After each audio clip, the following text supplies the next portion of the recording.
Stripes Dinner, saluting the role of our military, sponsored by BAE Systems, Lockheed Martin Corporation, and Raytheon Company. Please stand for the presentation of colors and the singing of the national anthem. Ladies and gentlemen, the Meade Senior High School Honor Guard, under the JROTC command of Master Sergeant Gethers, will present colors, followed by the national anthem, sung by Flory Bagel.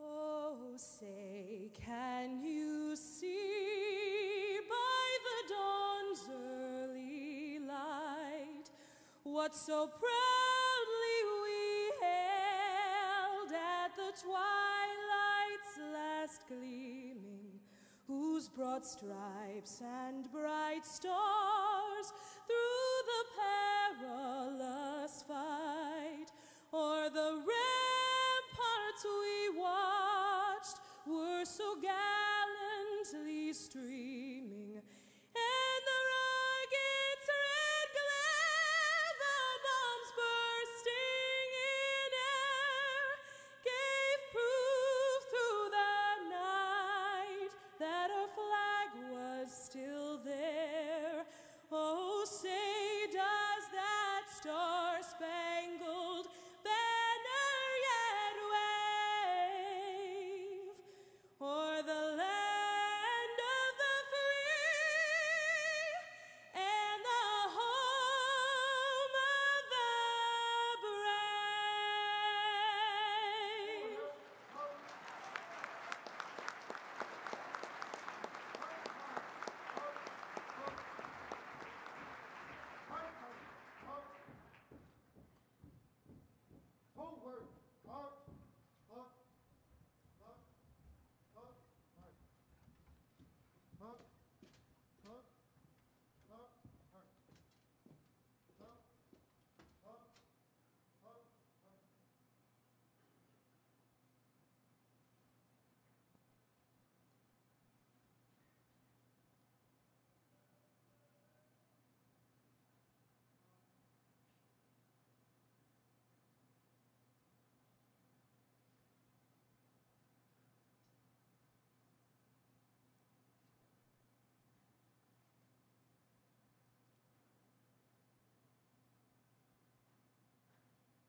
Ladies and gentlemen, please be seated. Now, let's welcome the 2009 Chairman of the Stars and Stripes Founding National Chairs, General Johnny Wilson, U.S. Army, retired, Honeywell Corporation.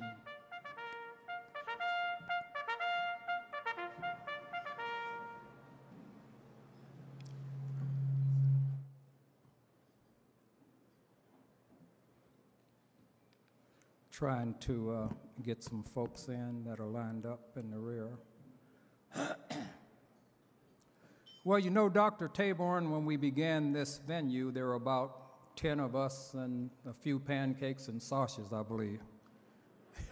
and now you look at the audience here this evening, what a difference.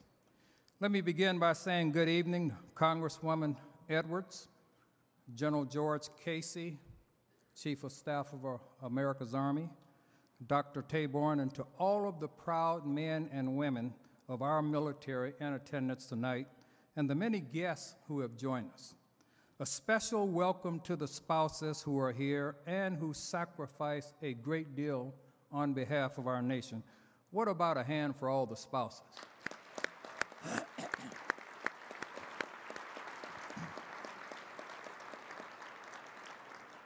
As always, we welcome the young people in our audience who represent our future.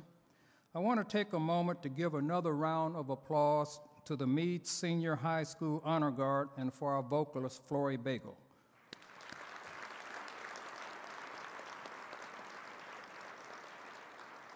So on behalf of the Stars and Stripes founding national chairs, welcome to our 4th annual event, one that is actually part of a much larger effort that has been underway for more than 2 decades. This is the 23rd year for the Black Engineer of the Year Award Science, Technology, Engineering, and Mathematics Conference. Throughout these 23 years, Dr. Taborn and his company, Career Communications Group, where he is chairman and CEO, has gone above and beyond any call of duty in highlighting the importance of diversity and the significant roles of blacks in the military. In doing so, it increases and enhances careers in technology among our nation's minorities. Now, this forum is also a recruiting tool in shining the spotlight on our outstanding and accomplished black men and women. Now, Dr. Taborn, your work in the military community, the technology community, and your commitment to the community in which you live and work has been recognized literally countless times in many venues, but it can never be overstated. So we're all grateful for what you do and your support of America's military. We truly value our partnership with you and look forward to many years of working together. Now, our Stars and Stripes event has become our signature program here at the Black Engineer of the Year Awards. And I'm delighted that not only has our attendance grown in size to the point where we needed a larger ballroom and venue, now at this great new Hilton Baltimore Hotel. This year, we've received a promotion in rank from breakfast to dinner, and I think we can all applaud both accomplishments.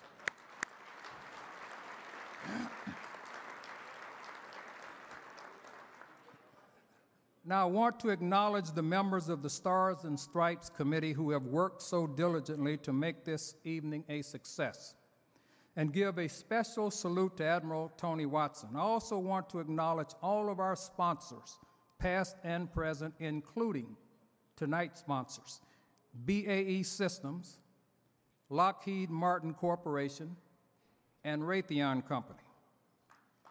So what about a hand for all of them? Now, it's my pleasure to introduce the folks who are seated on the dais. Beginning on my left, General Les Lyles, you see his name in the paper. The 1998 Black, now that's a good thing, his name's in the paper. Someone said the post office, no, it's not hanging on post office. The 1998 Black Engineer of the Year, Lieutenant General Joe Ballard, U.S. Army. The 1996 Black Engineer of the Year, Lieutenant General Al Edmonds, U.S. Air Force. Vice Admiral Walter Davis, U.S. Navy. Rear Admiral Steve Rochon, U.S. Coast Guard. Now, Steve happens to be the White House usher. So the first person that the president sees, as I understand it, when he comes down the stairs is Steve. And on Wednesday night on national news, if you saw in the White House, Michelle Obama had this program and Steve was at the podium and gave a beautiful talk. So we asked him where was the president, and he said the president is with Earth, Wind, and Fire tonight and couldn't join us. But he did send something, and we'll get to that in a few minutes. And then Mr. Brown, SES, retired U.S. Army Corps of Engineers. Now, before we continue, I'd really like to salute the young men and women who are serving throughout the world, a number of whom have made the ultimate sacrifice on behalf of our great country. So what about a hand for the thousands that are serving worldwide?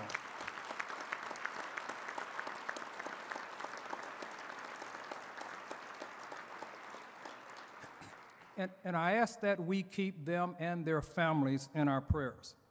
Now, the beauty of an evening like this is what I call a blinding amount of brass in this room. Many VIPs in the audience from the military industry, educational institutions, and so on. There is one in particular, if he's with us, Dr. DeLoach from Morgan State University. Is the dean here? He's the dean of engineering.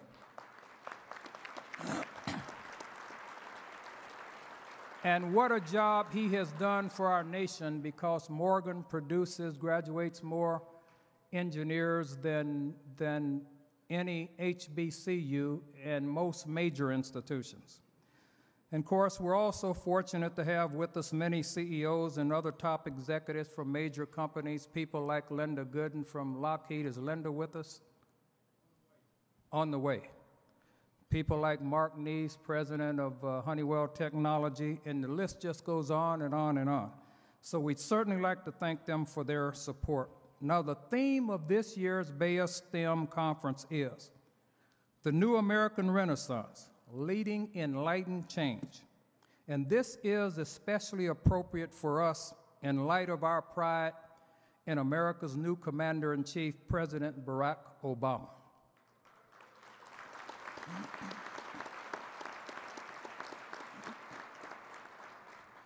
Now, our charge this evening is saluting the role of our military.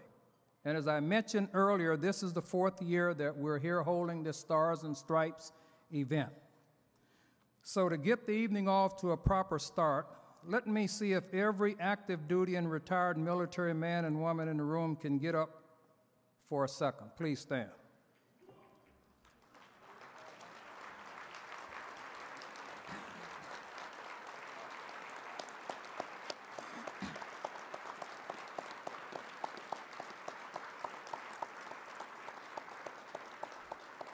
Now, I just want to say that it's because of you all that we're all here tonight. And now that you've warmed up, let me bring up a special message and see if Admiral Roshan can come up and share a message from the White House.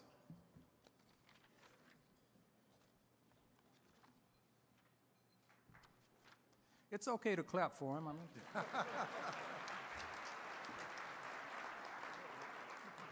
Thank you, General Wilson, General Casey, elected officials, Secretary Penn, ladies and gentlemen, good evening.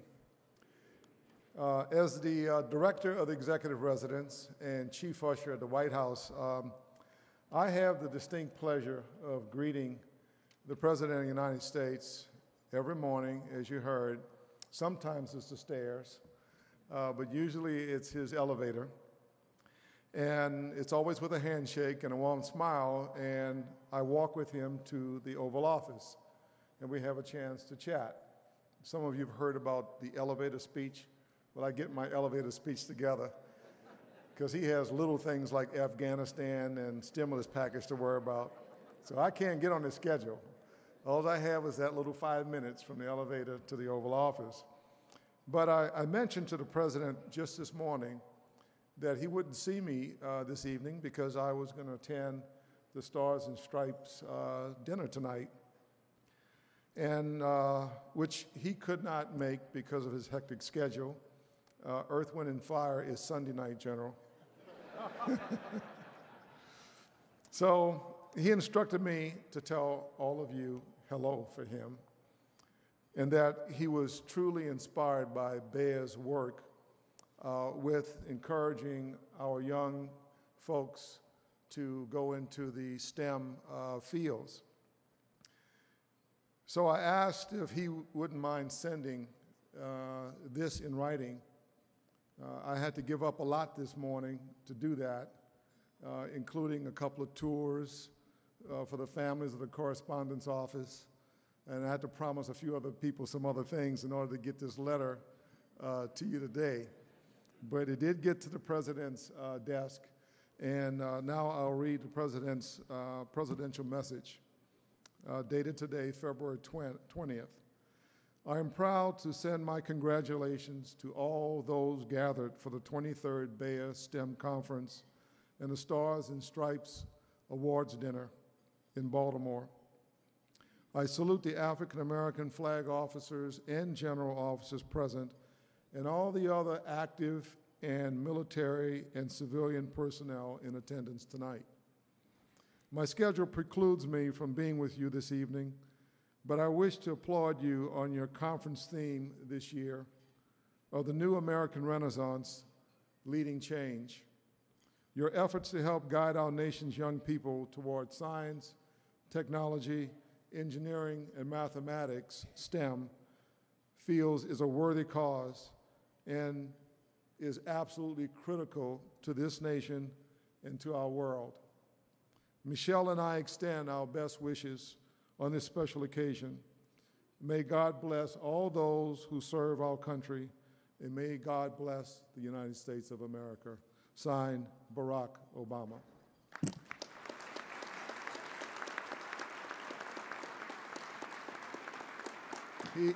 He also left me with one other message, and he says, tell that Chicago Cabrini Green fella, Rear Admiral Tony Watson, I said hello. Well, after such a wonderful message, let's have dinner.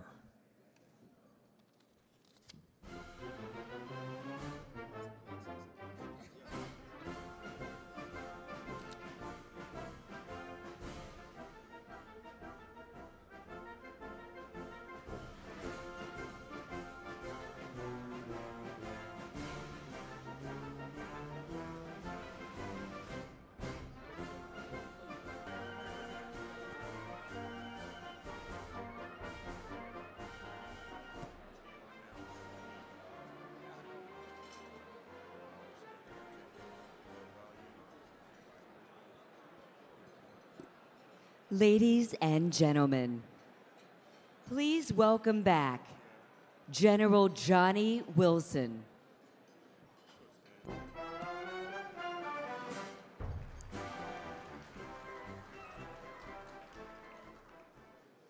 Thank you. I hope you all enjoyed your dinner. So what about a applause for the staff?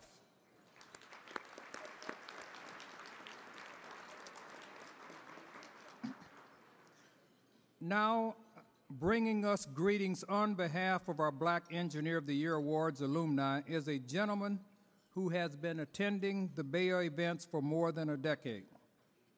At his very first conference, he borrowed the hotel's table color in order to piece together an exhibit. And now Raytheon is one of Baya's largest exhibits. So please welcome the CEO, a great supporter of our military and a personal friend, Mr. Bill Swanson.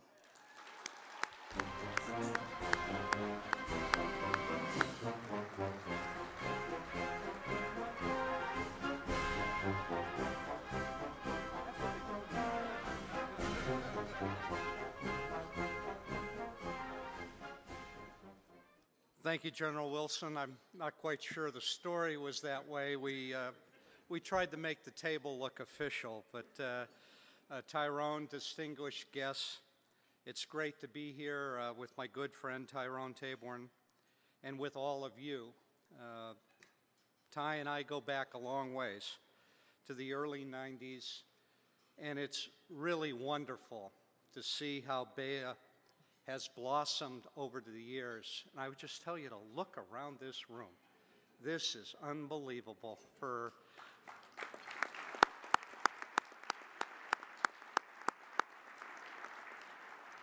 In fact, for more than 20 years, since 1986, this conference has served as a tremendous platform to recognize the outstanding achievement of African Americans across the country. On behalf of all Baya alumni, which I'm proud to say I'm a member, those here in person and those that are cheering us around the world, I bring you warm greetings. I also bring the deepest gratitude to our servicemen and women. Thank you for your service. Our men and women in uniform are this country's stars and stripes, and we salute you.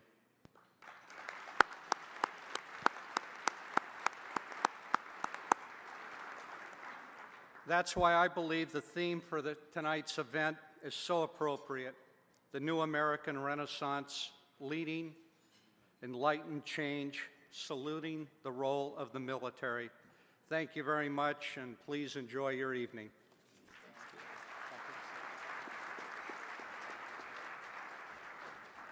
Ladies and gentlemen, please give a warm welcome to the Chairman and CEO of Career Communications Group, Dr. Tyrone Taborn.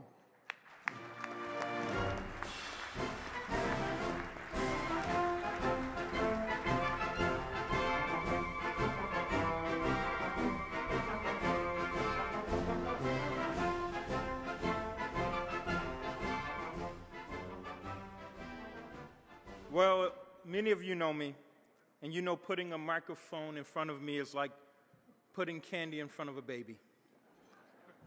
But I promise, General Wilson, General Lyles, General Ballard, I'll be very brief. What I want to say is that in this issue of U.S. Black Engineer, every year we've been keeping a scorecard on our young men and women who are promoted to general officers and flags, and we will continue to do that, and we will continue to celebrate their accomplishments. And I think it's important to say that I think we should and we must keep our attention on pipeline development. And it is my job to document this for history. So I encourage you to keep these magazines and look at all of these flags, general officers. I think this is the largest gathering of African Americans at this level in the entire country. And you should applaud yourself.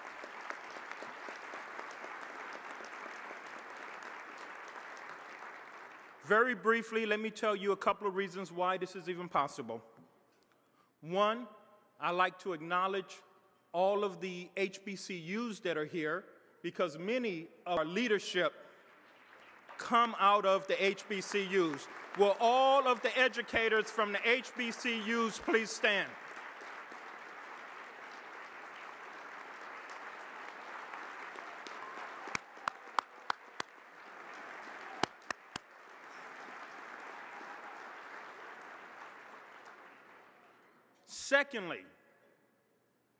Secondly, in our history, it has been the military, and since the Second World War, it has been the Defense Department that has led in the area of desegregation and providing opportunities. And let's applaud all of the senior leadership from DOD and corporate America and the Defense Department that are here in this room.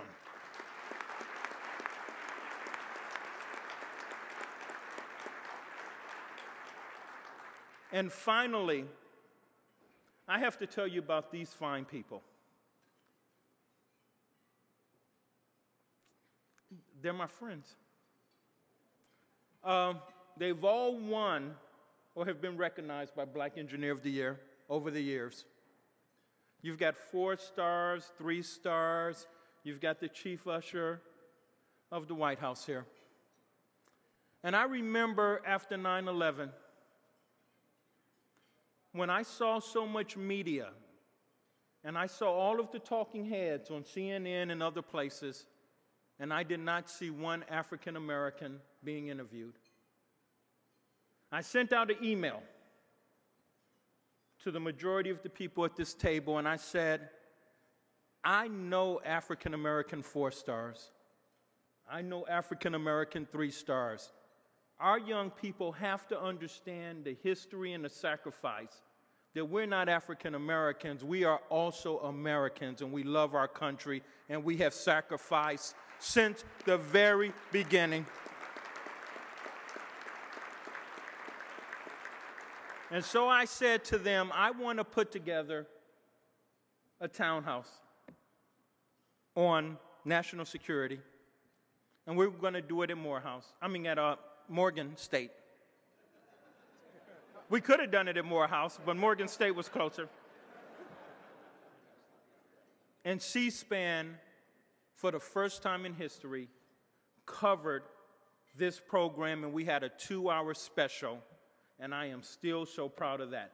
Thank you for your guidance. Thank you for being so active in making this happen tonight. Thank you, my friends, and thank you, my fellow Americans. Ty, you need to stay up here. We're going to go in the series of awards. Okay. So why don't you just take this video. Ladies and gentlemen, let's give an Air Force welcome to General Lester Lyles.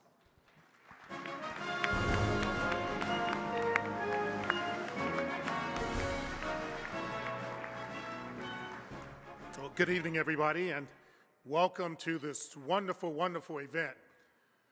I'm here this evening to recognize Air Force participation in this Stars and Stripes dinner and to recognize a specific Air Force senior leader.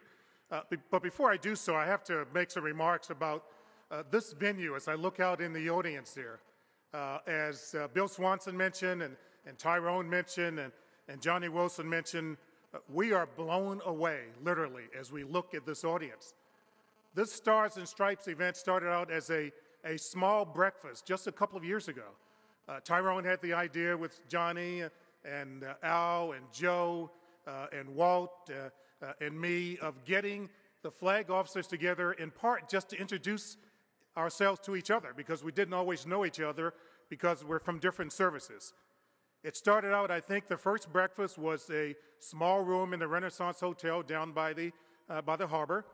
And I think there were 20 of us, 20 total. It was so fun and so good and successful in terms of what we thought we needed to do to get the word out. We decided to do it the next year, which was last year. We expanded a larger breakfast. We were able even to get the chairman of the Joint Chiefs of Staff, Sir Admiral Mike Mullen, to come speak to us. That gathering was also very successful and much larger than the first one. But as I look out in this audience, I look today at the 1,200 plus people we have this evening, I'm just really flabbergasted and overwhelmed at what that 20-person breakfast has grown into. And so you owe yourselves an applause for what you are doing to support this. And as I think about it, we started down at Waterfront. We've sort of moved up, if you will, here to this new Hilton Hotel. And looking and judging by the geometric progression, we've realized, Tyrone, there is a stadium across the street. Yeah, there is. It's called Camden Field, but I think maybe we can fill that for this event next year. We've recognized a lot of people tonight, and there are a lot of very, very special people. Tyrone asked me to recognize one other individual. He happens to be a guest here. I invited him here. He's seated at one of the tables. I'm not sure where. I can't see with the lighting, but I'll ask him to stand up. And I do so because to me, this is an example of what events like this can mean and how they can grow and what they mean to the cause that all of us believe in, diversity. The individual I wanted to stand up is named Ricky Ellison. For some of you who may be football fans, you may recognize him as a former San Francisco 49er. He played with the 49ers for 10 years. He is a recipient of 3 Super Bowl wins with the 49ers. But I don't introduce him for that reason. I introduce him because today, and for the last several years, he's run out of Washington, D.C. area, the Missile Defense Advocacy Association. And he works every day to support missile defense and defense causes for our men and women and for our great nation. But what Ricky does on the side is something that's very, very important to all of us. It's to support the youth of America, and particularly disadvantaged youth. He has a program called the Youth Initiative Program in partnership with support from the Congress, recognized by the Congress, but in partnership with the National Football League, the NFL, to establish programs in major cities, particularly those that are close to an NFL team, and particularly those that have affiliation or close to an HBCU. And this week, Ricky talked to the audience here and particularly talked to the deans of the historical black colleges, schools of engineering. And I'm happy to say that out of that will be coming a new partnership associated with the HBCUs and AMI to support that kind of program, Ricky's kind of program, the Youth Initiative Program, with the NFL around the country. And Ricky, I'd like you to stand up if you could, just to be recognized. He's way back there. I think he's seated at table 45.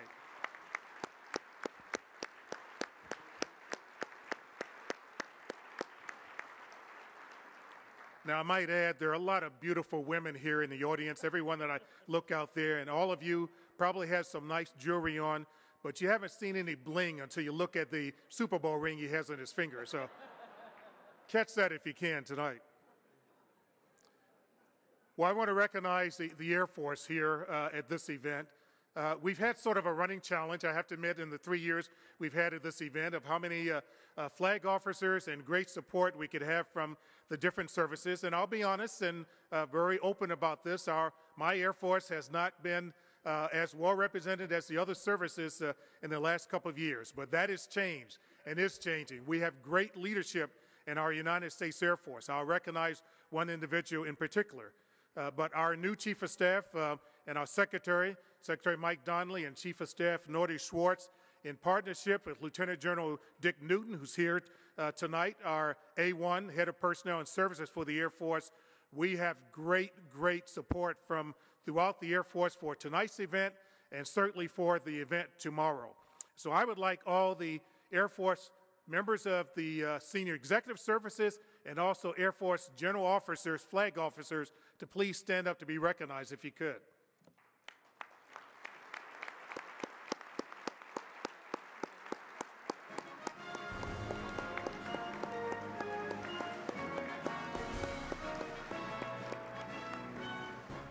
Now, unlike the Army and the Navy, which tend to gather together, you see the Air Force guys are scattered around because we control the air and space there, and so we're everywhere. We wanted you to know that as part of our activities here. I'm out of it. I'm not getting in this at all. I'd also like to have all Air Force personnel, active duty, retired civilians who are in the audience to stand up, not just the flag officers, anybody associated with the United States Air Force. If you could, please stand.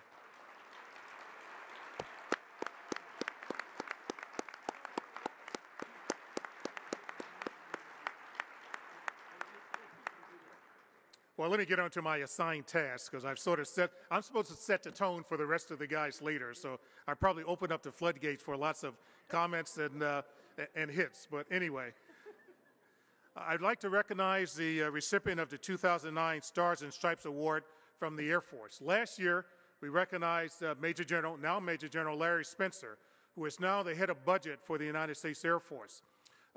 This year, we want to recognize another stalwart leader in our United States Air Force, someone who does a lot of activities behind the scenes to support diversity in every aspect for the United States Air Force and also for our country and the Department of Defense in general.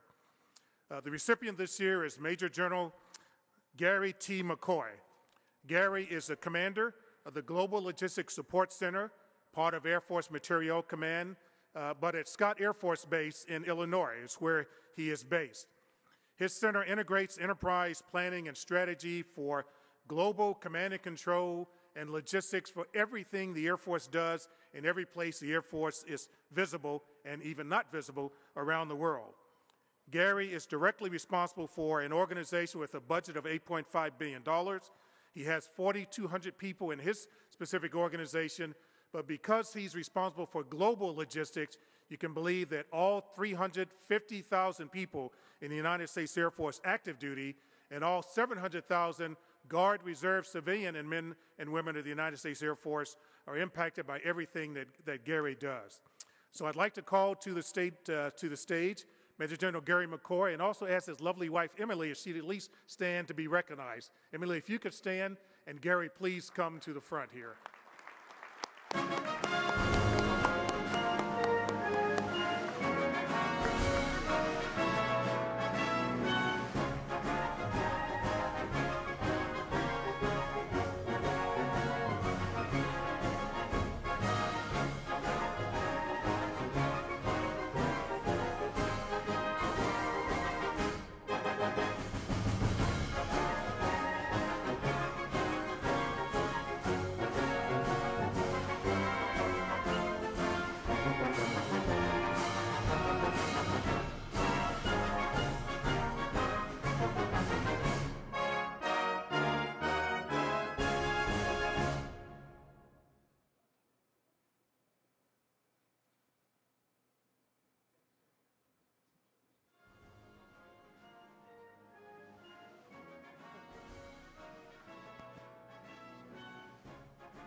Ladies and gentlemen, let's give an Army welcome to Lieutenant General Joe Ballard.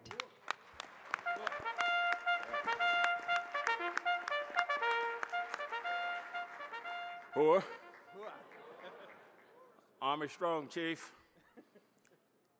My job is to be brief, very brief, and to be briefer than our friend General Lyles. General Edmonds and I were sitting over there, and I said, I really thought you Air Force guys were better known for playing golf, not for talking.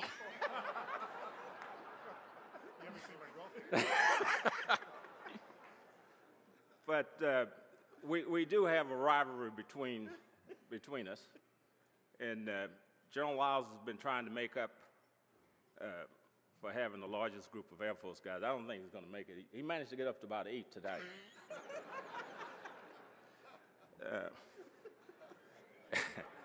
I want to recognize several very important Army members. First of all, our 36th Chief, General Josh Casey. Sir, if you can stand, you're going to be recognized a little bit later.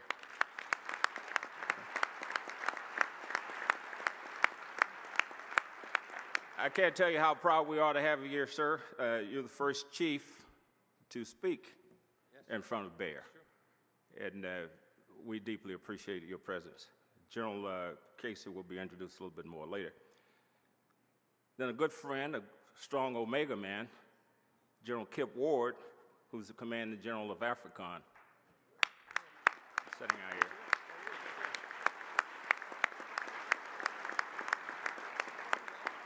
General Ward has graced the cover of our magazine, and he's been a constant presence here, and sir, we really appreciate your support. Then a very good friend of mine is the 52nd Chief of the Army Corps of Engineers, Lieutenant General Van Antwerp, and his family.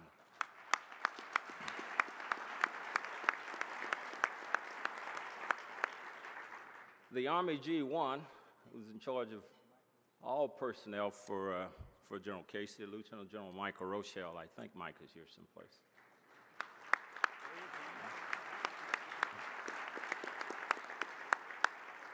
I'm going to go off script just a little bit and introduce one other fellow. Normally when you start down this slope is a slippery slope, but I'm going to stop after this person.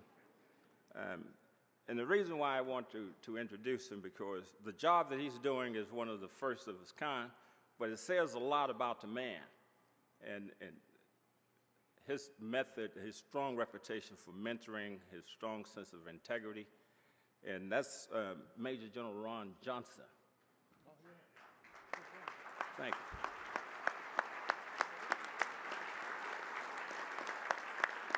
Now, I hesitate to say this, but I'll say it up front. Ron, when I tell you what he does, 0 tickets. He's not giving out any tickets. Ron is in charge of referee operations for the NBA. A very, very important job, and we're very proud of him. And he's a good engineer, and so we're glad to have you here, Ron.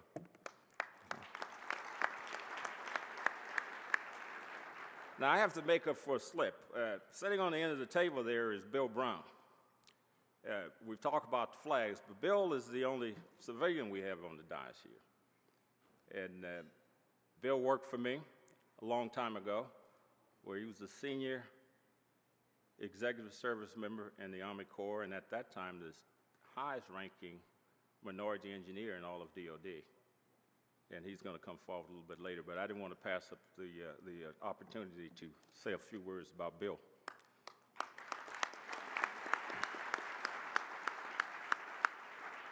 So at the risk of catching up with General Lyles, let me move along, find my place here. And I would like for all senior level Army personnel, active and retired, to please stand.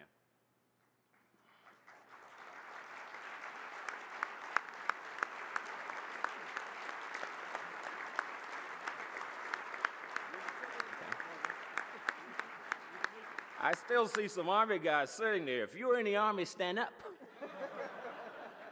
All of you. That doesn't include you, Chief. You've already stood. Okay. All right.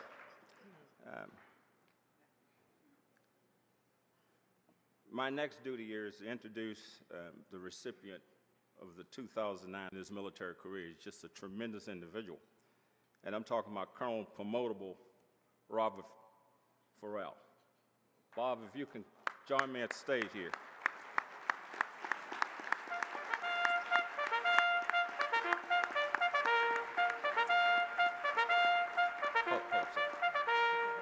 Hold it, sir.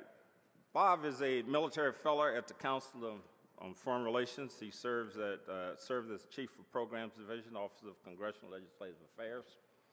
And prior to assuming his legislative duties, he was the commander of the 2nd Signal Brigade, U.S. Army, Europe.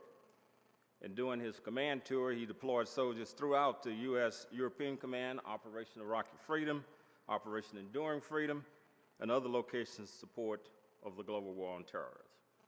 And it's a pleasure to present you with this award.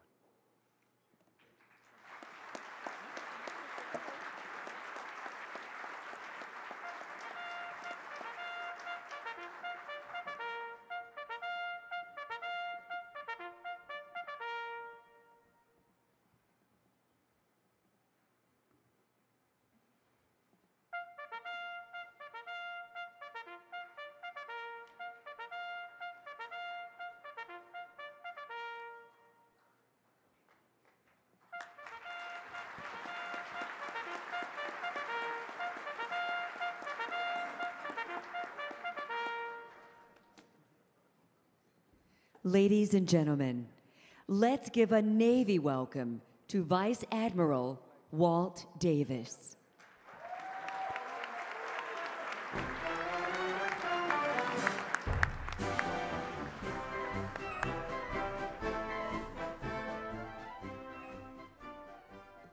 Well, good evening. You know, you get this many, when you get service people together, a couple of things happen. First, you get a lot of camaraderie. But more than that, you always get competition. And being a Navy man and a fighter pilot, you know, can't stand to lose and love to win. So I'd like to start out by, I'm going to try to follow the script here, by the way. I've been warned by a 4-star to follow the script. I'd like to start out by asking all the senior Navy flag officers and SESs to stand. Retired and active duty.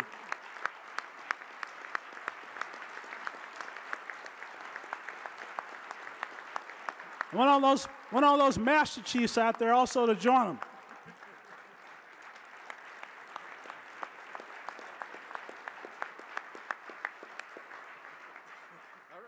Any doubt? Now we know why those Air Force guys have to spread out. By the way, something new here that I really need to call your attention to. It even amazes me. Among those folks you saw stand tonight are our SESs, and we have actually 12 senior Navy SESs here tonight. Congratulations. Thank you all for being here.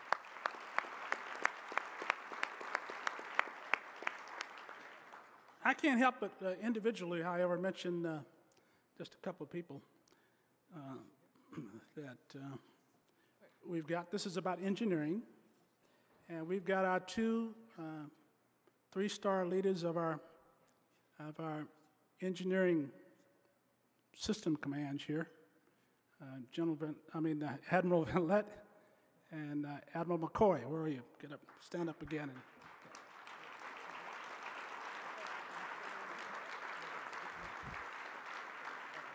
Those are the guys with the engineering jobs. Go see them. And also our personnel commander, Vice Admiral Ferguson. Where are you? Stand up here and let them see you individually. And of course, our favorite, Vice Admiral Wins. Where are you?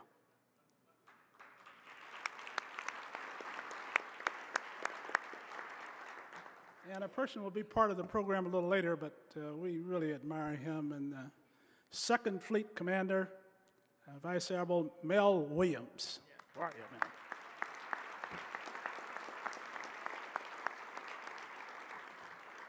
I'll try to restrain myself and not read off all the names of these 10 other flag officers I've got out there.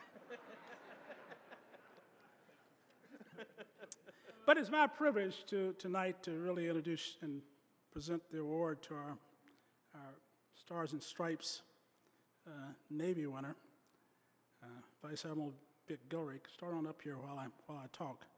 Vic is the Director of Surface Warfare at the Office of the Chief of Naval Operations. He is at the Pentagon, is responsible for all the budget and plans for the entire Navy's surface ship program. Now you know why those three-star guys came, right? So I would like to present the 2009 Stars and Stripes Award to Rear Admiral Vic Guillory in '86.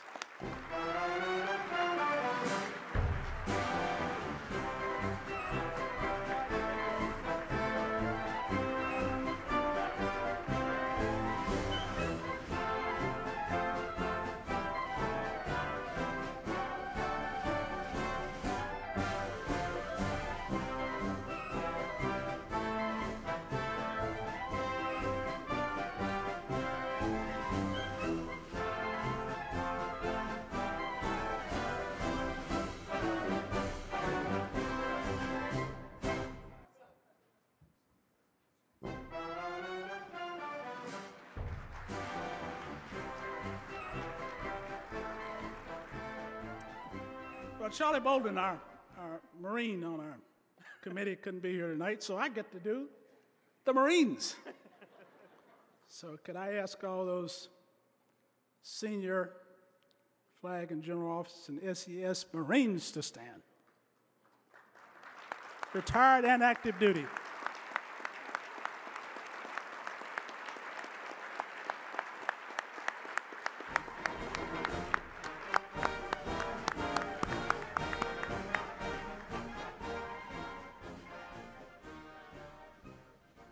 Now, you'll notice when all those folks stood up, there was one person that kind of towered above all the rest.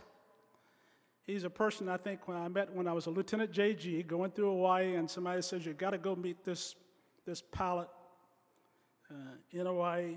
And sure enough, I headed out to his house, walked into his backyard, and there was this tall guy with the skinniest legs I've ever seen and the biggest chest I've ever seen, and that was Lieutenant General Frank Peterson. Stand up, Frank.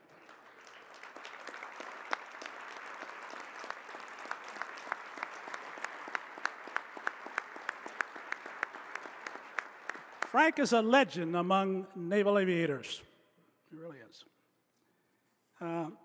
Also, I'd like to recognize Lieutenant General Ron Coleman. Ron out here right beside Frank.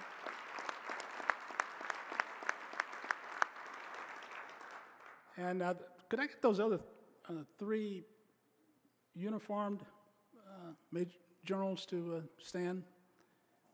Major General Cornell Wilson. Major General Mike Ennis. And, Mike Ennis, stand up please too, will you? There he is. And Brigadier General John Thomas.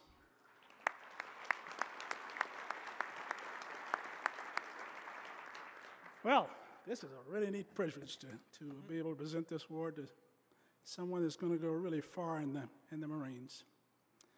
Walt, would you start up while I start this award? This is presented to the Marine Stars and Stripes Award to the Marine. Major General Walt Gaskin is Vice Director of the Joint Staff. There he is. His previous command was the 2nd Marine Division, and he had that from 2006 to 2008. Overlapping that, he also was the commander of the 2nd Marine Expeditionary Force, and also the commanding general, Multinational Force, West Fallujah, Iraq. So it's my privilege to present the 2009 Stars and Stripes Award to Major General Walt Gaskin.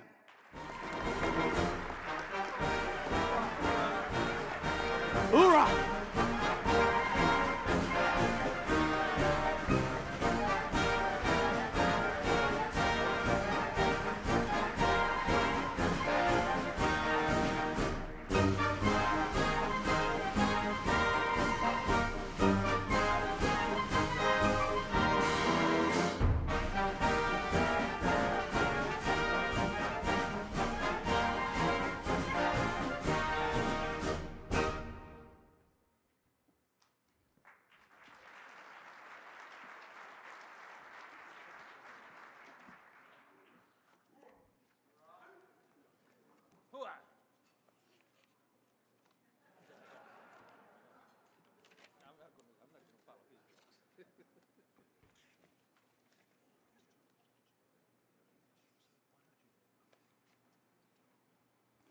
Now, at this point in time, Admiral Roshan would come up to recognize the Coast Guard, but there's something special we wanted to do this evening, and that is his mother is with us this evening. So, Mrs. Jupiter, I'm not sure which table she's at, but what we'd like to do on behalf of the founding group is to present her a bouquet of flowers. So, if we could have those presented.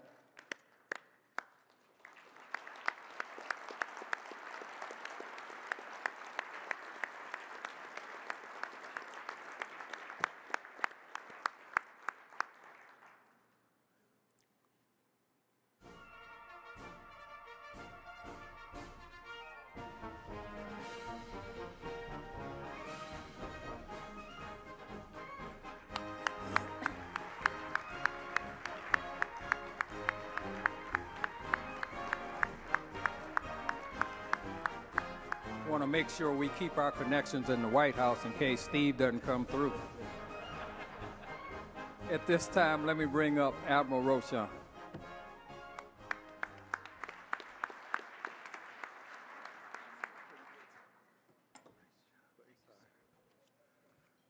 Well, it certainly worked, General Wilson. My mother also used to say, you can't lose with the stuff you use.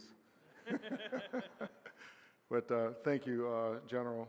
And with your permission, sir, before I recognize the Coast Guard VIPs and introduce our honoree, I would like to briefly really express my deepest gratitude to you, sir, to Dr. Tyrone Taborn, my dear friend Tony Watson, and the rest of my fellow Stars and Stripes founding chairs for this tremendous honor to be your cover guy.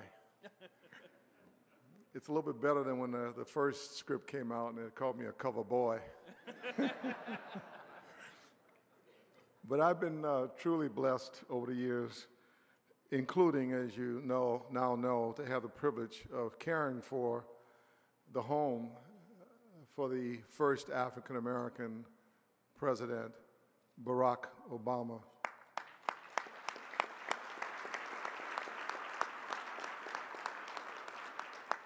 And his lovely first family.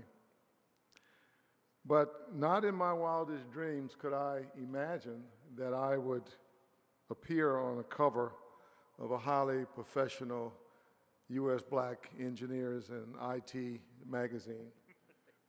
That's unbelievable, and I'm very humbled at that. Then to top this tonight, you recognize my dear mother, which has deeply touched my heart, and I thank you for that too. She certainly provided the foundation to help me succeed, but let me also add that my beautiful wife, Shirley, provided the finished work. For the past 17 years, to this work in progress you see standing up here before you. As proof positive, you can look in the magazine and you can see that she did this finished work by selecting my suit and my tie to wear for the cover. I love you, honey. Thank you.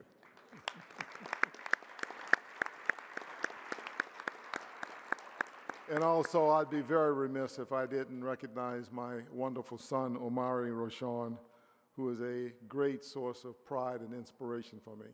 Thank you, son. And lastly, with us is my spiritual support and a longtime family friend, Sister Mary Alice Shinnerworth. Thank you, sister. I love you all.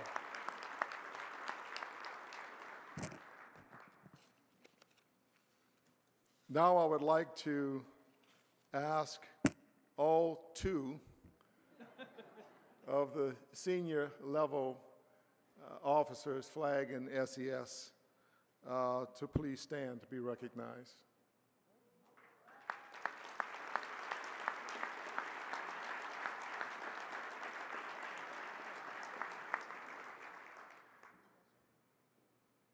My dear great friend, Rear Admiral Manson Brown, is the commander of the 14th Coast Guard District in Hawaii. Very, very tough duty. And he is the third African American to reach flag rank in the Coast Guard.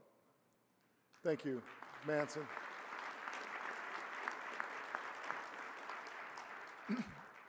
Back when we made flag, I was the second flag, and I was the MLC, the Maintenance Logistics Command, Atlantic Commander. He was the Maintenance and Logistics Command, Pacific Commander, and some people affectionately called us the Ebony Bookends. Our other senior level VIP present is also the Coast Guard honoree, Mr. Curtis Odom. And before I tell you a little bit about him, I would like the other Coasties in the room to please stand and be recognized.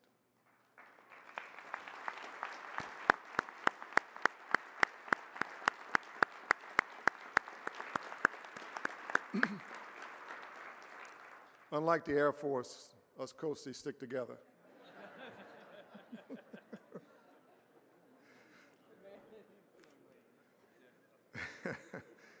Mr. Curtis Odom, another one of my dear friends, has given extraordinary military service to our country, rising to the rank of Captain 06 in the U.S. Coast Guard.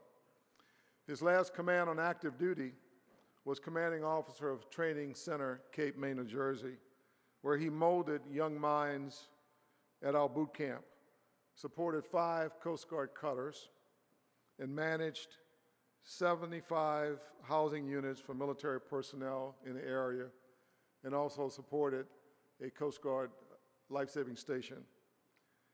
Kurt was certainly worthy of flag rank, but he opted to retire after 36 years of service and now serves at the highest levels of government as a member of the Senior Executive Service. As an SES, he is currently the Deputy Director of Personnel Management of the Coast Guard, caring for the well-being of 50,000 active duty members and over 6,000 civilian employees.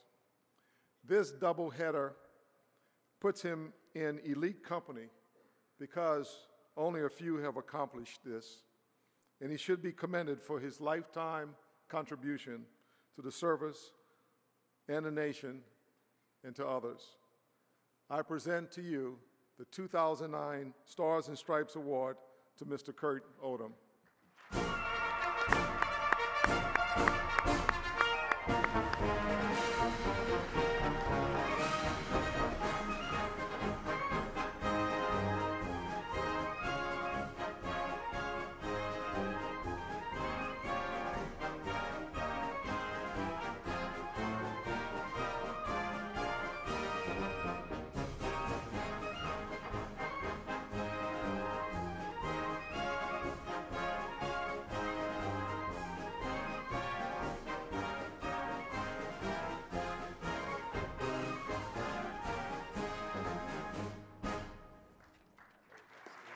Ladies and gentlemen, representing the Senior Executive Service, please welcome William Brown.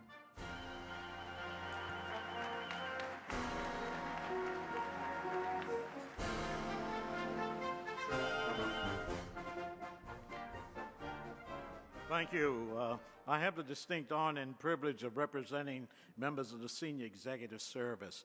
This is the highest level of service that a civilian can perform for our government. In the Department of Defense, they have the responsibilities equal to general officers, and they are accorded the rank and protocol commensurate with those responsibilities. General, I just got to tell you one quick thing about my good friend and mentor, General Ballard. It was probably the first time an Omega had to mentor a Kappa, and I can tell you, it was a very good event. We have a number of senior executives who are doing quite a bit of work for our nation, and they're doing it, people like the Honorable B.J. Penn. If he would just stand up, he's the Assistant Secretary of the Navy for Installations and Environment. Yeah. Thank you, Mr. Secretary. And like James Dalton, Chief of Engineering for the Corps of Engineers. James. And Timothy Bridges, who's Director of Communication Installation and Missile Support for the Air Force Materiel Command. Tim? And Jesse McCurdy, Deputy Assistant Commander for Research and Engineering at the Naval Air Systems Command at Pax River. And I would just like for all members of the Senior Executive Service to please stand up and be recognized.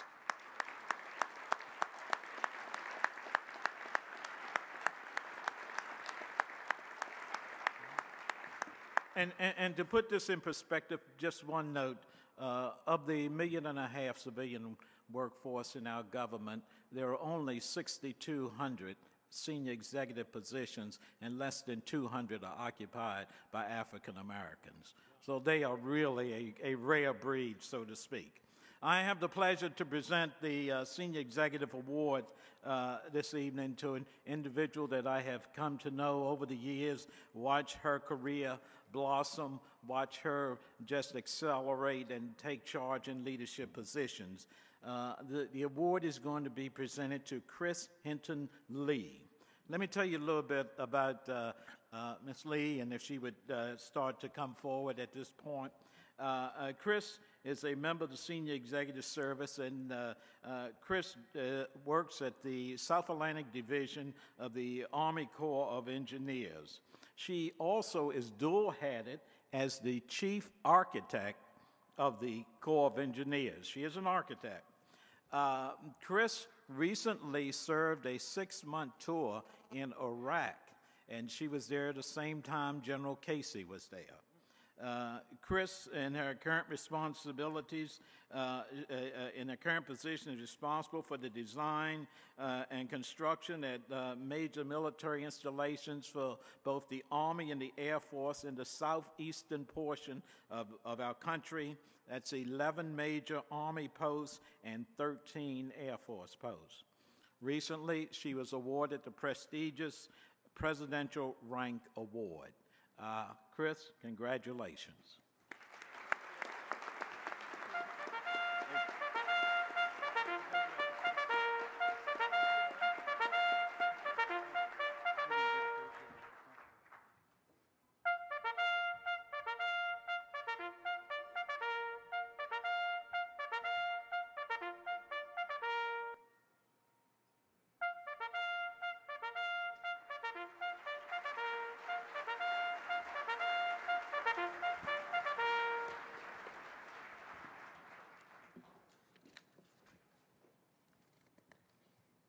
Welcome back, General Wilson.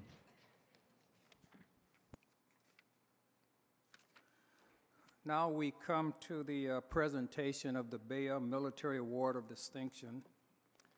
And if he can begin to walk forward for me, Brigadier General Retired Leo A. Brooks, Jr., that many of you know served in the Army for about 27 years before retiring as a BG. His father and younger brother are also general officers. and they are the first African-American family to have 3 general officers and one of the few families, certainly with that distinction. And now the Boeing Company is the beneficiary of his vast military expertise. So, ladies and gentlemen, I'm proud to present the recipient of the 2009 Stars and Stripes Award to Leo A. Brooks, Jr.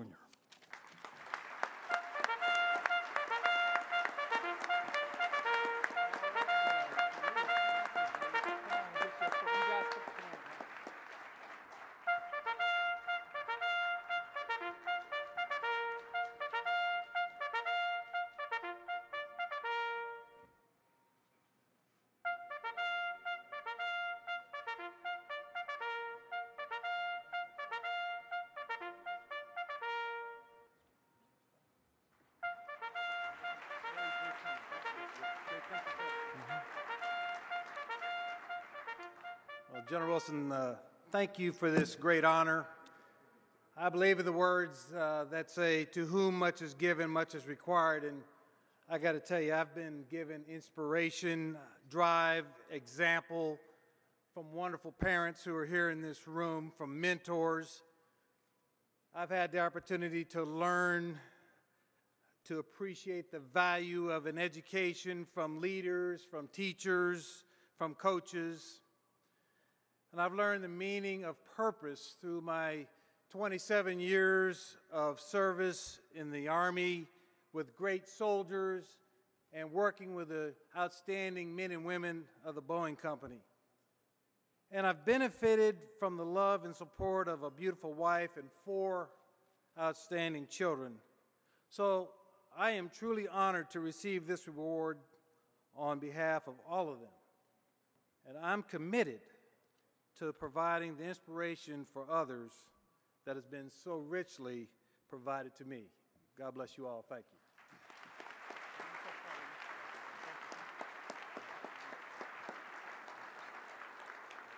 Hello, I'd like to ask Vice Admiral Mel Williams, Commander of the 2nd Fleet, and his father, Mel Williams Sr., to begin to approach the podium.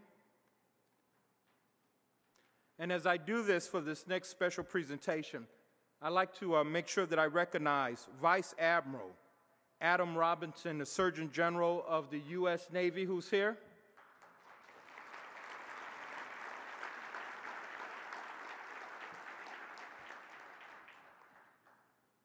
Reginald Van Lee, who was our Black Engineer of the Year winner last year. If you're here, only you stand, please, sir.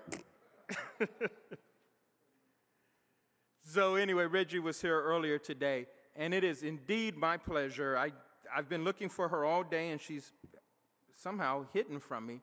But our Black Engineer of the Year, who will be honored tomorrow night, Wanda Austin. Will you please stand, Wanda Austin? We're so proud of you.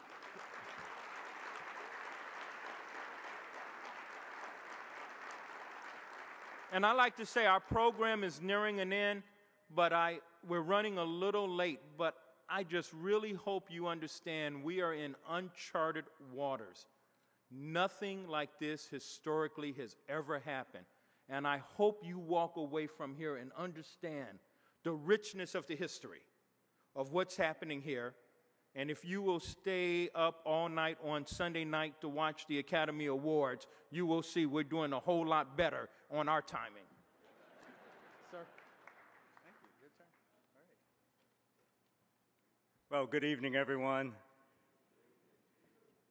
At the request of the Stars and Stripes Committee, I was ordered to come on up and present an award.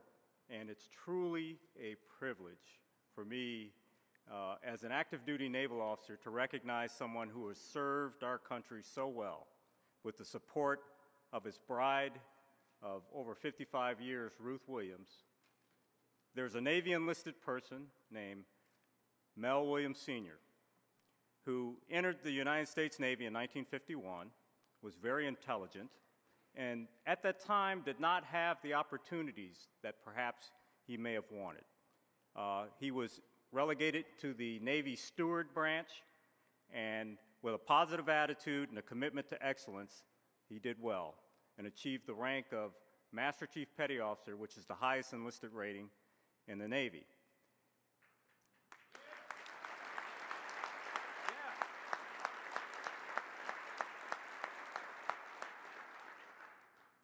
This individual accomplished many things, and I'll be brief, but for example, in the 1970s, it was a particularly turbulent time in the country and in the military. He devised a rating, a Navy enlisted rating that we called Mess Management Specialist. And what he did was, through research, he found that the Navy Steward rating was populated by the majority African Americans and Filipinos, and their opportunity was limited. And there was another enlisted rating called Commissaryman, which was populated by majority individuals. It was his idea to combine the two ratings, and it had the effect of instantaneously providing equal opportunity for all people who were in the food service business. That occurred in 1975. He later went on to be the Command Master Chief of one of our large warships, a destroyer tender, and he remains an active member promoting diversity for all who serve in our military. Wonderful father.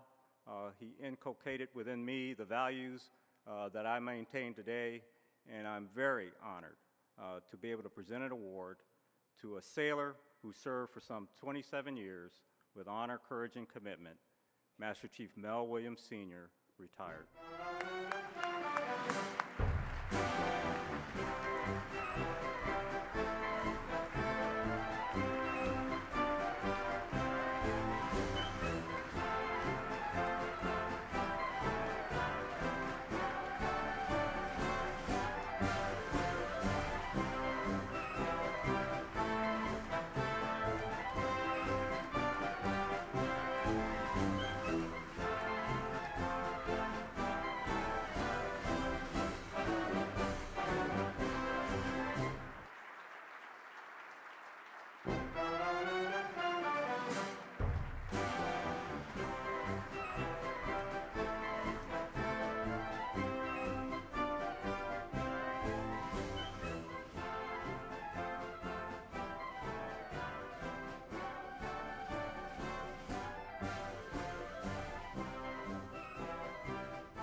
Okay, and now for the highlight of the evening, our honored guest, and a great American who in the past have counseled me on keeping events on time, so I've been looking at my watch. But to introduce our distinguished guest, let me ask Colonel Promotable Bob Farrell to return to the podium and introduce General Casey.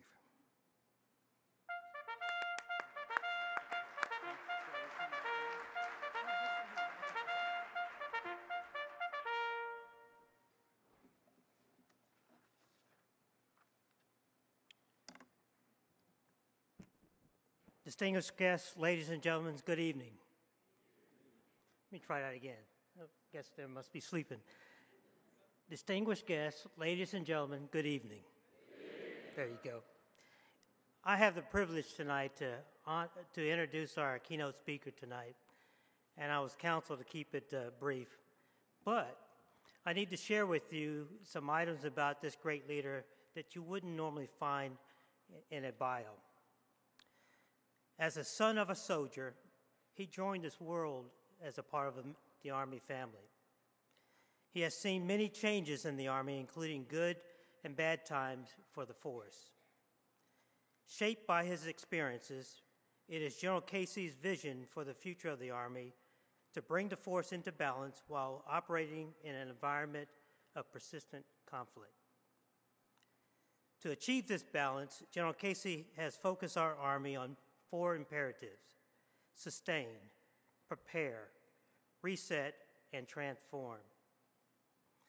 But he is also simultaneously focusing his efforts on building the bench of strategic leaders while taking care of soldiers and family.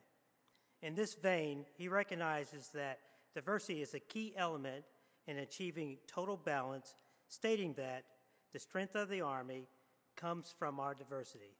Ladies and gentlemen, it gives me great pleasure to invite to the podium the 36th Chief of Staff of our United States Army, General George Casey, Jr.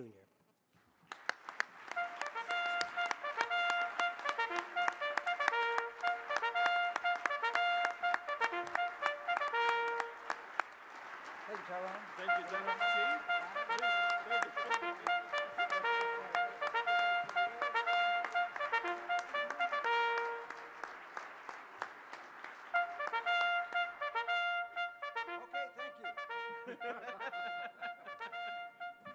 Thank you all very much. It's great. Tyrone, thank you for inviting me here, and thank you for working with me to accommodate my schedule.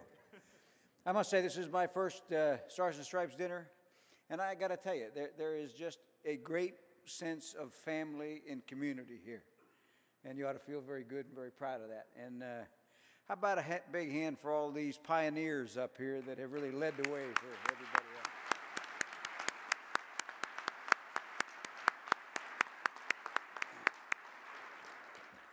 Now, even in a close family like this, being the 10th speaker at the end of a long night is not easy. And it reminds me of a story about a Air Force pilot, an Army general, and a Marine Corps sergeant major, and they're all in a POW camp.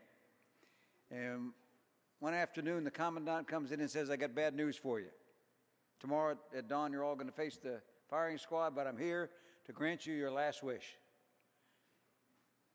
He looks at the Air Force pilot and says, "Major, what's your last wish?"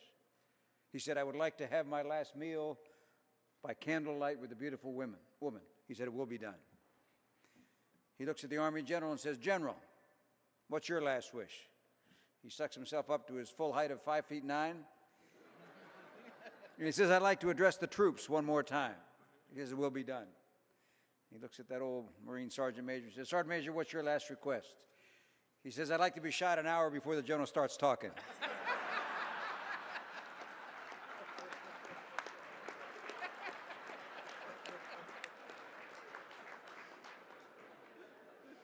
So I thought I'd have a couple of engineer jokes to liven you up. And since I got on the Army here, I got a joint engineer joke, and I must say, it was 52 that gave it all up. So it was right after Sputnik went up.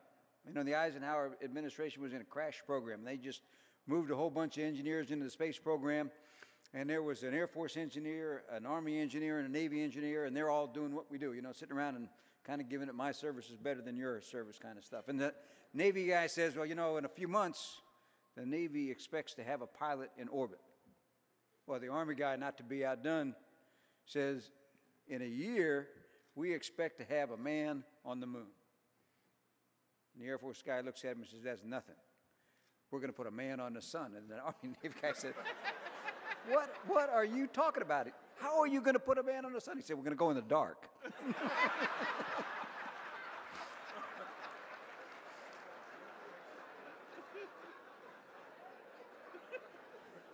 Then there's that other famous story about engineers from the French Revolution. When you had a priest, a lawyer, and an engineer, and I was going to say it's a naval engineer, so work with me a little bit. And they're all sentenced to death, and they're facing the guillotine. So they take that priest and they throw him down there in the guillotine, and they pull the cord, and nothing happens. And the priest gets up and says, "Hey, that's divine intervention. You have to release me." And they said, "You're okay, go." So they take that lawyer and they throw the lawyer down there. And they pull the cord again. Nothing happens. And the lawyer says, "Hey, that's double jeopardy. You can't do that, and you have to release me." So they did. So they take that old engineer and they throw that engineer down there, and they're getting ready to pull the cord. The engineer looks up and says, "Hey, I see what the problem is."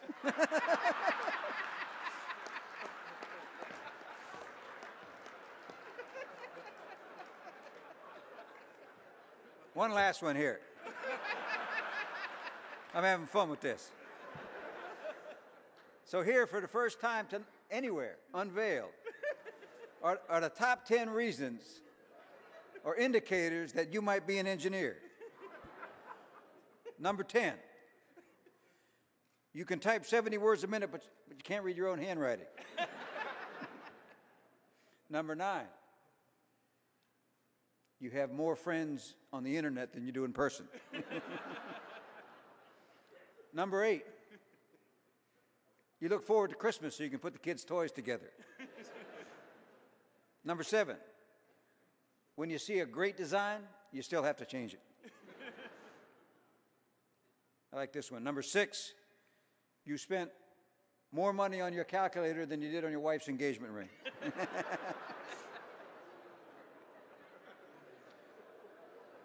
Number 5, I can see there's a little truth in that last one. Huh?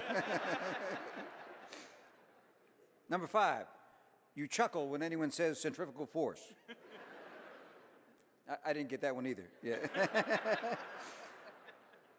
Number 4, you've already calculated how much you make per second. Number 3, you've tried to fix a $5 radio. Number 2, your subscription to Scientific American and Popular Mechanics costs more than your gym membership. And lastly, the number one reason or number one indicator that you may be an engineer is that you're on lookout point with your sweetheart on Valentine's Day, gazing up at the stars. You look her in the eye and say, I wonder which one of those is a geosynchronous satellite.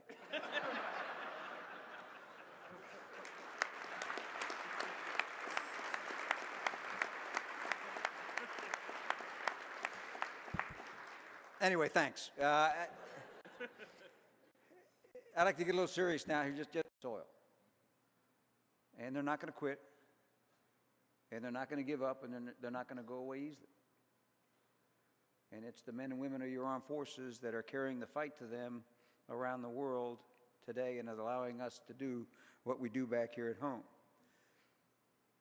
And we get paid in the Joint Chiefs to look at the future and to try to make predictions and do the right thing so our country is ready for the future.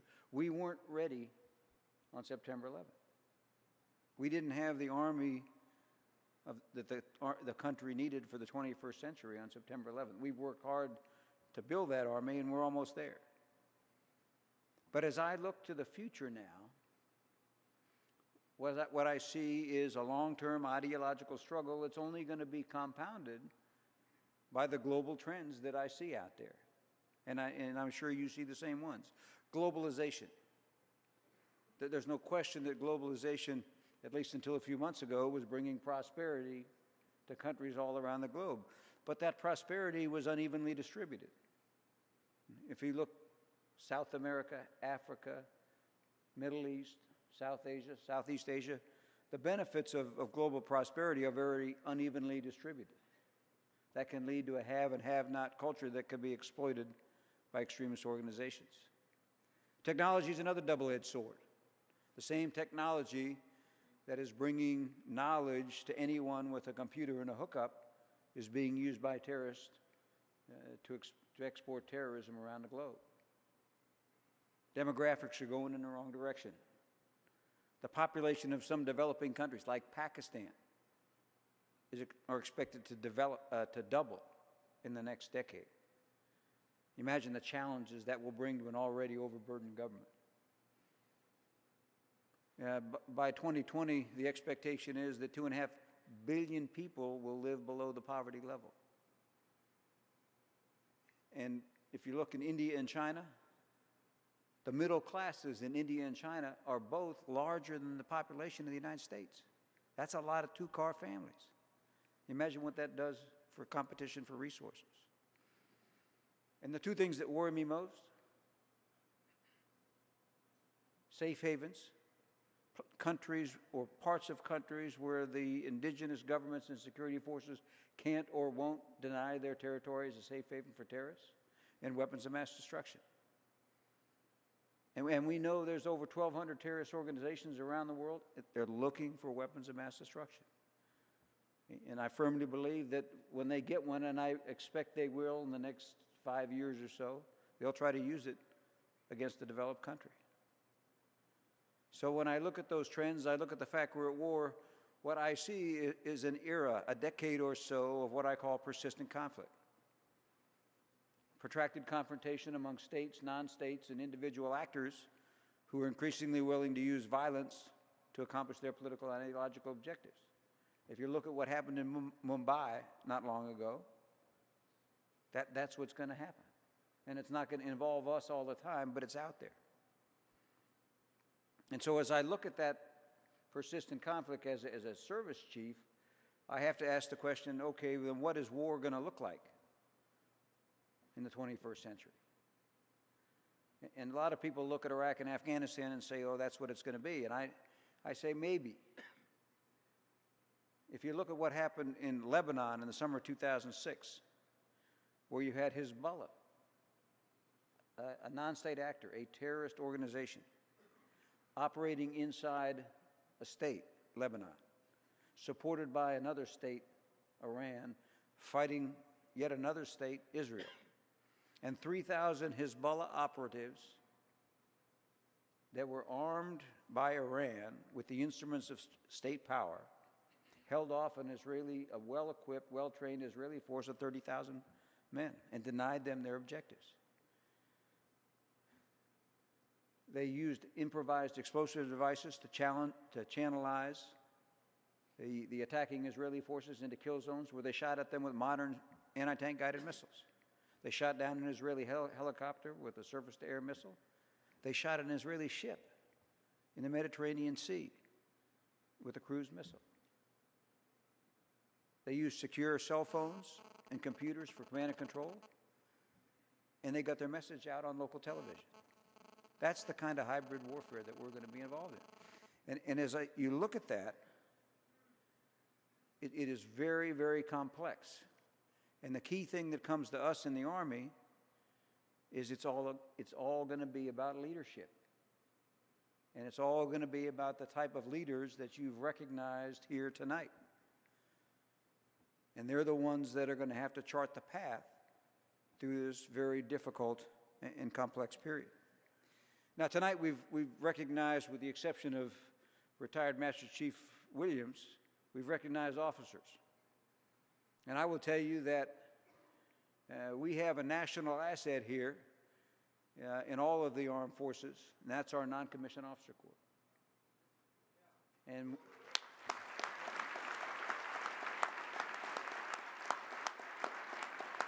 And in the Army, we have designated this year as the year of the non-commissioned officer. And it's the first time we've done that in 20 years. And we're doing that because we want to recognize the contribution of our non-commissioned officers to what's going on today. Because as I've looked around, they are the glue that is holding this force together in an incredibly challenging and difficult time. And they're the ones that are allowing our soldiers to accomplish the near impossible every day all around the world. And we felt we needed to inform the American public about the great contribution that they make and the national asset that they are. And lastly, we're going to do some things to enhance their leader development training so that they can be even better and grow even more. You should know that over a third of our command sergeants major, our senior non-commissioned officers, are African American. And they are the leaders of the best non-commissioned officer corps in the world.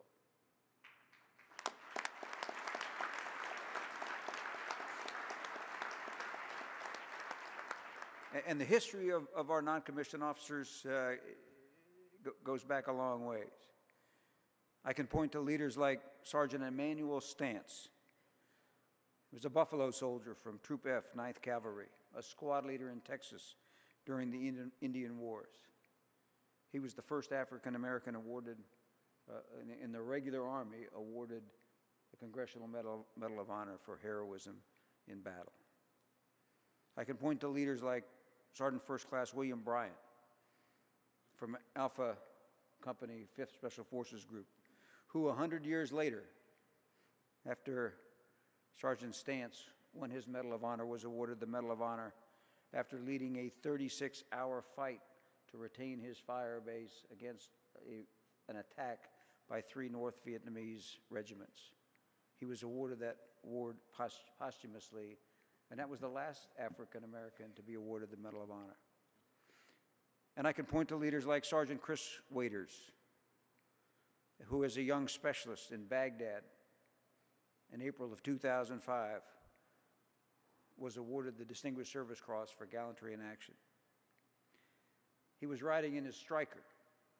He came across a Bradley, which is an infantry fighting vehicle, that hit an IED and it was burning. He had to clear the area. He turned his turret, fired on 2 enemy, killed them, realized there were still soldiers on the burning vehicle. He got out of his vehicle, rushed 100 yards through a hail of gunfire to get to that burning vehicle. Somebody asked him afterwards, he said, "What were you thinking as you were running through that gunfire?" Here's what he said. He thought to himself, "I'm already in hell, I might as well keep going." Fortunately for the driver and another soldier, he kept going. He pulled them out, dragged them back to his Stryker vehicle, began to give them first aid when he heard there's another soldier still on the burning vehicle. He ran back to the burning vehicle, found that the soldier was already dead, ran back to his vehicle to get a body bag, went back, and was pulling the soldier out when the ammunition in the vehicle began to explode. And he dragged him to safety. And for that, he was awarded the Distinguished Service Cross. Yeah.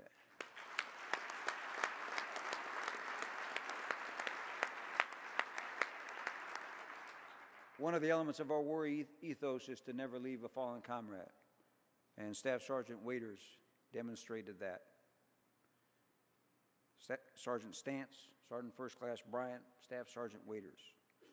All examples that every generation of Americans has risen to the challenge. And I have great confidence that this generation of Americans will do the same. As I said, we're in difficult times, and a few weeks ago, our president issued a call to service during his inaugural address. He talked about a new era of responsibility, a recognition on the part of every American that we have duties to ourselves, our nation, and the world. Duties that we do not grudgingly accept, he said, but rather seize gladly, firm in the knowledge that there is nothing so satisfying to the spirit, so defining to our character, than giving our all to a difficult task. This, the President said, is the price and promise of citizenship. Your Army and your armed forces have answered the President's call. And we like to think that we're Army strong, and we are. And we believe that our strength comes from our values, our ethos, our people, and our diversity. And our diversity is the strength of our Army, and our Army is the strength of our nation. So thank you very much for having me here tonight. Good luck to you all, and God bless you.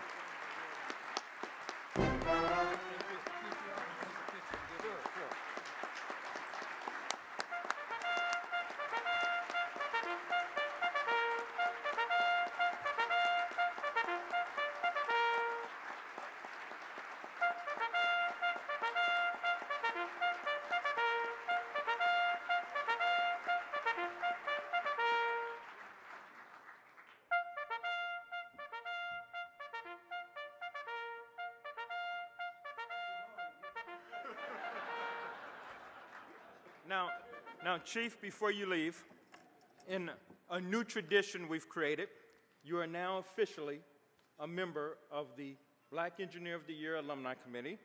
I have worn this pin. Oh, thank you, General. For 2 days. And you'll see Bill Swanson has one. I did, I saw that. And BJ Penn has one. Sir, this is your official Black Engineer of the Year alumni pin. Thank you very much. Thank you. I appreciate it. Thank you. Thank you so much.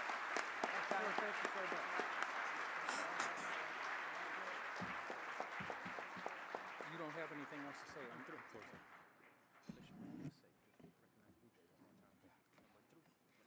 As we bring the program to a close, once again to recognize Assistant Secretary of the Navy, Mr. B.J. Penn, a great friend, and sir, thank you for all of your services to our nation.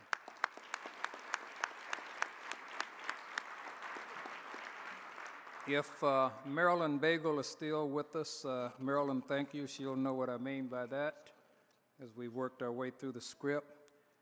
Now, to all of you in the corporate world, and we didn't have enough time to really introduce General Casey, but he is responsible for something like 1.3 million men and women in the total Army. And then when you talk about all the family members and probably has about $170 billion or so to do what he does. And his men and women are serving for us throughout the world and really paid a supreme sacrifice. So what about another hand for General Casey?